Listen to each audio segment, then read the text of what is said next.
dia.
Kem ya bang, kem.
Aduh, dua kadam lah.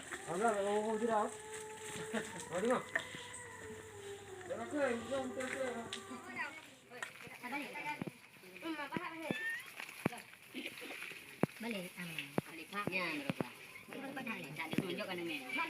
Agak nak dengar mendu. Naik kamu makan lagi kau nyo. Ayo drop hai ya. Kamu aku dah. Mana tak ada dia. Ulai. Agak nak duduk. Boleh mana? Baik tu orang baik dan cek. Mana orang? Yuknya ha? Tak ni.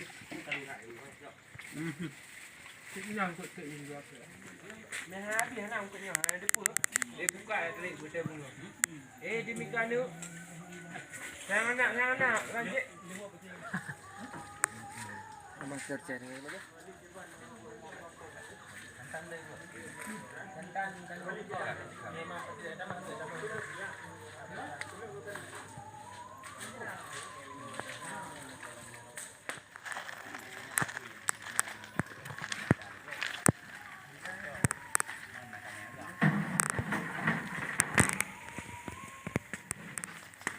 Cok kari tuliung,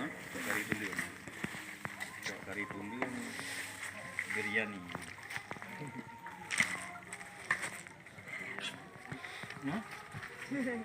Kampung ni dia buat banyak, nampak rawan. Bumbu lain. Kabar minyak aku kameng bumbu karo sando. Wakil mursi. Tak sih ngau karo kameng betul. Ada mursi bagi yang kameng. Jalan pepe dah. Nyalam kan? Punyanya kan bubuh no. Nah, Kan ada ya dulu kena ha. Sate. Kontrol.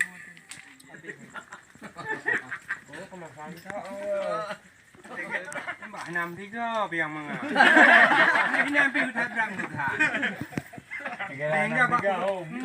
Mbak sampai meramah malam baru meramah Pak sampai kapan? Pak enggak benar tuh sampai hana manga. Sendiri. Jangan dulu orang lain. Yang sekai, pakai iumnya jum. Jadi dia memang tak kerja kalau nyangkung udah kerja kalau lagi hidup kan boleh nanggung Tapi mah belum tepat. Ukuran sancanji itu. Mulai rasa mana ya.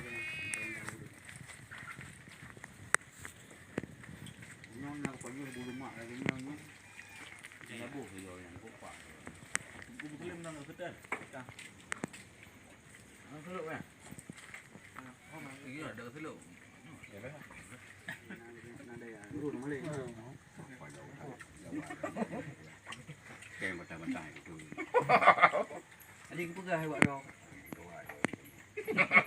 Ya pasti pekam dawa. Pada pegahan je pasti pekam dawa. Kadang hilang. Kok Sedap anak dulu. Yang sempurna. Mungkin kembali.